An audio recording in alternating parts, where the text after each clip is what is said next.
Hello everyone, Zordenstein here, and I've got a bit of a surprise for you. Now, GL-1 Ninja Storm Megazord is in sleep mode. I put him in sleep mode.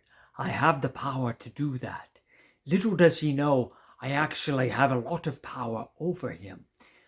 And I'm going to show you now how I can exact that power over him. Plus, I'm going to show you some of his special features. Wait till you see this. Okay, so GL-1 is in sleep mode, you see? And I want you to get a good close-up look at him. See, so he has a sword here. You can remove the sword. The sword does have some special powers. You'll discover what they are in the future. But what I really want you to see is the remote control that I can control GL-1 with.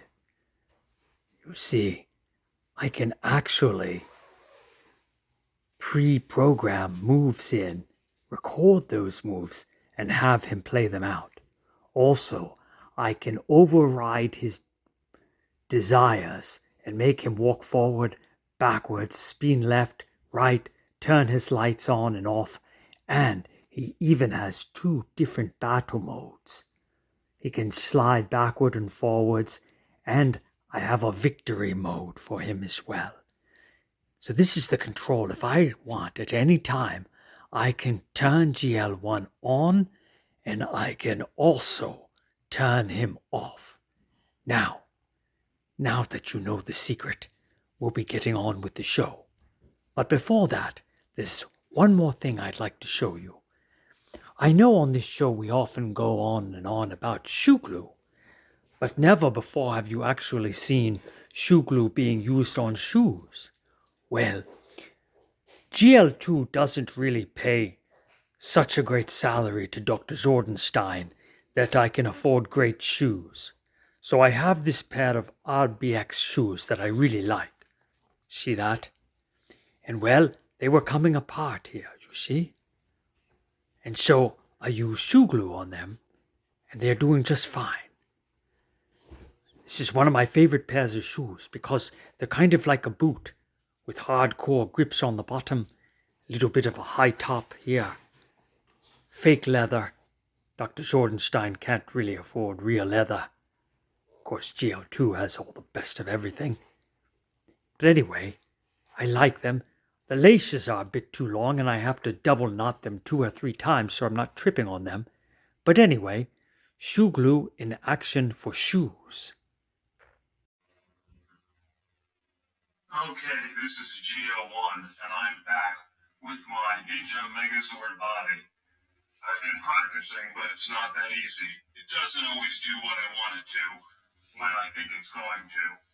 It just sometimes keeps on running. But I think with a little practice, I'll continue to be able to do my show in this form. So, here goes.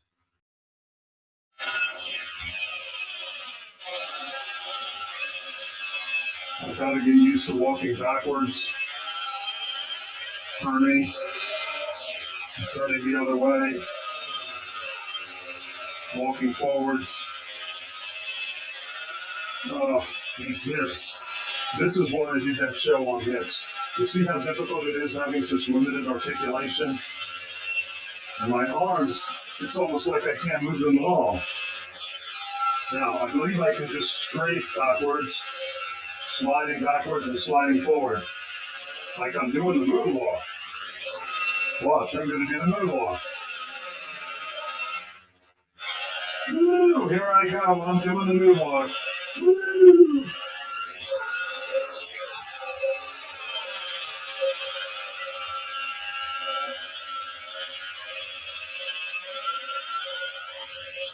All right, I think I've got this now. I think I'm going to be ready to do the next show. All right, everyone, in my last video, I promised to you that I would show you something special, and I'm about to do that. And I'm going to do that through these Rainbow High dolls. Now, I want to show you the joints that they have.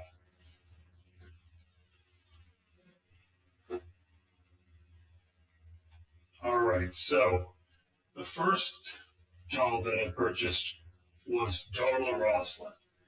I really had no interest in purchasing any Rainbow High dolls, but this went on clearance, and I thought, well, I at least want to be knowledgeable about what it is these things have that make them so popular. I see them all over the place, and I thought, well, there must be something about them, so let me get one and see how it is. Well, the first thing I noticed is it has a really unique knee. I mean, it is a double joint knee like you'll see on Marvel figures and some Barbies and some McFarlane toys, but this one really has an extended piece of plastic that was really cool. I thought, well, that's something. And then I went to go look at some of the other joints. And I thought, well, all right, it has quite a functional elbow. That's good. Which is not quite a double joint, but more than just a single hinge. A little bit more than that because of the way that it's constructed. It allows it to go a little bit further. And I thought, well, that's pretty cool too. So, shoulders and things like that, those have been done really well. It does not have a mid-torso joint,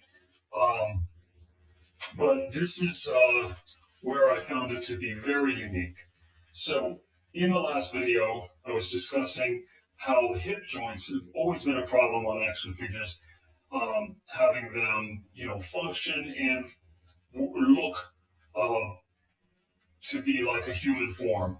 And this is how the MGA company that also gave us Bratz and OMG dolls, this is how they sold it on Rainbow High. So you see it has an extra piece here that links it together, much like you'll see on the McFarlane shoulders on their figures. So, you have this, you have the quad turning joint, and you have the leg that's attached to the plastic shaft inside. But in order to cover the plastic shaft, it has this extra piece of plastic that moves around it. And you can also see it in the front and kind of covers up the gap, which really gives it, more of a complete look to it. And also, if it's wearing clothes, if it was wearing something tight, it also would have a natural look. The other thing that I looked at when I saw the dolls, they do have different faces. They have different facial expressions, and their eyes are glossy and glassy and make them look very expressive and real. So I thought, I can see why kids like these dolls. I generally never buy dolls that have out of proportion heads. I'm really not a fan of, sort of what are called deformed dolls, or even Transformers. You can get them, pop figures. I don't own any of those because I don't like that. But, after seeing how this was constructed, I've been able to overlook that. So more and more of these went on clearance. I know that over here, Crystal Bailey, I was able to get for $10. And I thought, well, maybe I will take it apart one day and change the head to one that's the right proportion, because for $10, but I'm not so sure. The manufacturer puts a lot of effort into the clothes and accessories, and you can see that they really put a lot of effort into, like this. I mean, it's a little bit of reflection, but this outfit here and her outfit, and that certainly was true over here on the Dune Harper doll here. And what's unique about her, they did something else with this, is she came with 2 sets of shins and feet. So you have flat feet so she can wear sandals, and then the shins pull off from the knees. They do not pull off on the other dolls.